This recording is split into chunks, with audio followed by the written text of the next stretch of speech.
Film star Alia Bhatt यांच्यावर आरोप आहे की या सगळी गुपितं उघड करून सांगतात.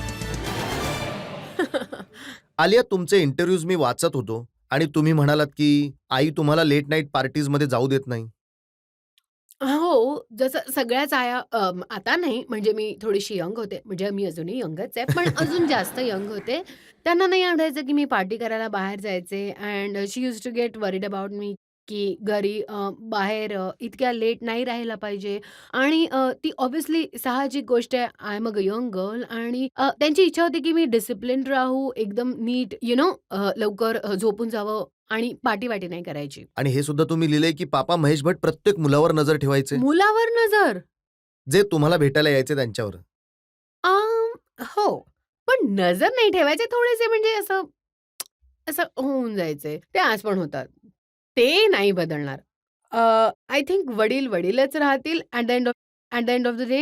एकदा मी माझ्या एका चांगल्या फ्रेंडला एक काही मोठं गिफ्ट दिलेलं क्रिसमससाठी आणि माझे वडील म्हणाले, की "किती किती किती पैसे तू खर्च केले या प्रेझेंटसाठी?" तर मी सांगितलं, की व्हॉटएव्हर जितके पण खर्च केले होते त्यावेळी. थोडं मोठं होतं गिफ्ट. काहीतरी चेअर होती, मसाज चेअर. तर ते म्हणाले, की "ठीक आहे, पण पण मला याच अमाउंटचं एक गिफ्ट पाहिजे." तर आय सेड, "या अमाउंटचं मी तुम्हाला काय प्रेझेंट देऊ? He doesn't like anything." ते काही करत नाहीत, फक्त पुस्तकं वाचत असतात. तर मग आम्ही काय डिसाईड केलं, की माझं क्रेडिट कार्ड त्यांच्या अकाउंटसोबत अटॅच करून टाकू आणि जेव्हा त्यांना पुस्तक मागवायचं असेल, ते माझ्याच क्रेडिट कार्डने मागवणार. तर I have paid I am gonna pay for his books for life long. खूप चांगलं गिफ्ट आहे.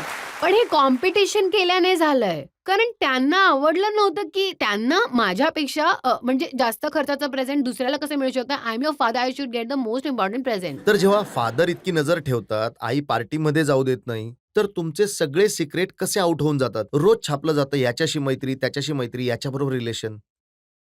कोण करतं हे आउट? सिक्रेट मी याला सिक्रेट आउट नाही म्हणणार. कारण सिक्रेट म्हणजे की मी माझं सिक्रेट कुणाला सांगितलंय, कोणी दुसऱ्याने सिक्रेट आउट केलंय. मी ह्या स्पेक्युलेशनबद्दल म्हणेन की काही खरं आहे आणि काही खरं नाहीये. आता करण जोहर म्हणतात की माझ्याबरोबर सगळे सिक्रेट शेअर करते ती. हो, करणसोबत सगळं शेअर करते मी. मी सगळ्यांसोबत मी काही हाईड करत नाही. सगळ्यांसोबत शेअर करते. कारण माझं असं मत आहे की I don't have anything to hide. Apart from मी मी असं बाथरूममध्ये दरवाजा बंद करते.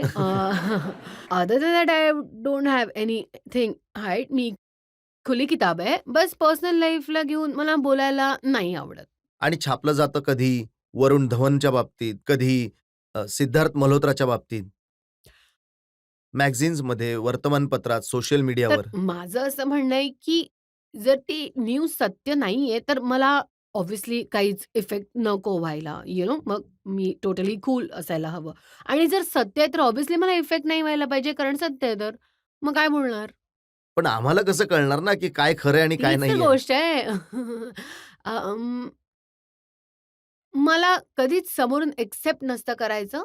Neither do I want to deny it. कारण डिनायिंगचा अर्थ होऊन जातो, जर ऑब्व्हियसली चूक आहे, तर मी डिनाय करून देईन. पण जरा कॉम्प्लिकेट नाही करून दिलं तुम्ही? आता बघा, जर खूपच चुकीचं आहे, जर कोणी म्हटलं, की "आलिया तुम्ही अमेरिकेत शिफ्ट होताय, हे ऐकण्यात आलंय," तर ऑब्व्हियसली मी सांगेन, "नाही." पण जर कोणी म्हटलं, की "आलिया असं ऐकण्यात आलंय, की तुम्ही या मुलाबरोबर तुमचं काही चालू आहे" आणि जर काही चालू आहे, तर मी काहीच नाही बोलणार, कारण मला नाही एक्सेप्ट करायचंय. अच्छा, मी तुम्हाला म्हणू, की या मुलाबरोबर खूप फोटो तुमचे आजकाल छापले जातायत. आता रिसर्च करताना प्रत्येक थोड्या वेळाने या मुलाचा फोटो आमच्या समोर येतो. मग या मुलाच्या बाबतीत मुलगा कोण आहे? रणबीर कपूर.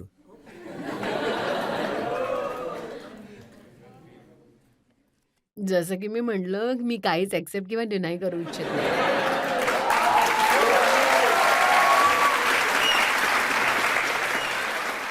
मी तर विचारतोय, की तुम्ही यांच्याबरोबर माझा चेहरा गुलाबी झालाय, मला त्याला कंट्रोल करावं लागेल. हां. मी तर एक सरळ गोष्ट विचारत होतो, की तुम्ही यांच्याबरोबर फिल्ममध्ये काम करत आहात, तर कसं वाटतंय तुम्हाला काम करताना? तुम्ही हे नाही विचारलं ना. डफर आहे, पण इतकी पण डफर नाहीये. नाही, जर फिल्मच्या बाबतीत विचारत असाल तर खरंच चांगलं वाटतंय आणि आय मीन फिल्मबद्दलच बोलतेय. खूपच चांगलं वाटतंय आणि फिल्म रिलीज होते आणि प्लीज जाऊन पहा थिएटरमध्ये. या फिल्मचे जे हिरो आहेत त्यांच्याबरोबर काम करत आहात, त्यांच्या बाबतीत काय-काय आवडतं? जे सगळ्यांनाच आवडतं ते खूपच टॅलेंटेड ॲक्टर आहेत. आणि फिल्म केल्यानंतर मी आता त्यांना आणखी ओळखायला लागले. तर मी इंग्लिशमध्ये सांगते. He is a very talented actor. ते खूपच चांगले कलाकार आहेत. But but I realised English sorry. What I realized while shooting the film is that he's the most zen-like human being I have met in my life. ते इतके calm आहेत, इतके relaxed आहेत. I have never met anyone like that. सेटवर पण, of set पण he doesn't get affected by anything आणि माझ्या मते ही त्यांची सगळ्यात बेस्ट क्वालिटी आहे. आणि ते गाणं होतं ना, ते सगळ्यांसाठी गातात, जब से मिला हूँ तेरा होने लगा हूँ. हे कोणतं गाणं आहे? फ्रॉम अजब? ओह! हां, हां. तेरा हां, हां. करेक्ट. हे काही मग गाऊन डबल दाखवा मीनिंग थोडं. होतं हां, ह्यात? तेच तर मी विचारतोय. हो, ते माझ्यासाठी नव्हतं गायलं त्यांनी. ते गात नाही जास्त. हं, कारण लोक हे जे सगळं वर्तमानपत्रात छापलं जातंय, मीडियामध्ये छापलं जातंय आणि एकतर हे रणबीर आहेत आणि ते दुसरे रणबीर आहेत त्यांच्याबरोबरही तुम्ही फिल्म करत आहात. रणवीर. रणवीर सिंग. हो.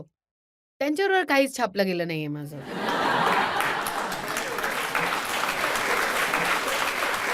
चला आता प्रेक्षकांना विचारू ज्यांना प्रश्न विचारायचे आहेत. हो. सक्सेसफुल मोमेंटपर्यंत तुम्ही पोहोचले आहात. तुम्हाला तिथे पोहोचण्याचा एक सिक्रेट मंत्र आय नो, आय वॉन्ट की तुम्ही मला तो द्या, कसं मी त्या पायरीपर्यंत पोहोचू, जिथे रजतजी उभे आहेत.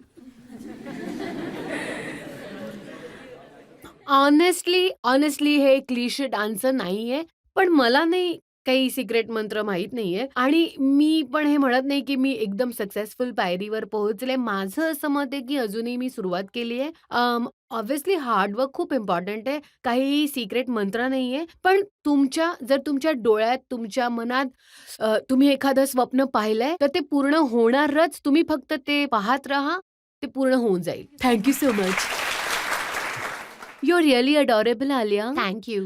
Like you, your voice is also very nice. I just want to listen your song that मैं तेनू समझावा की. Please, please.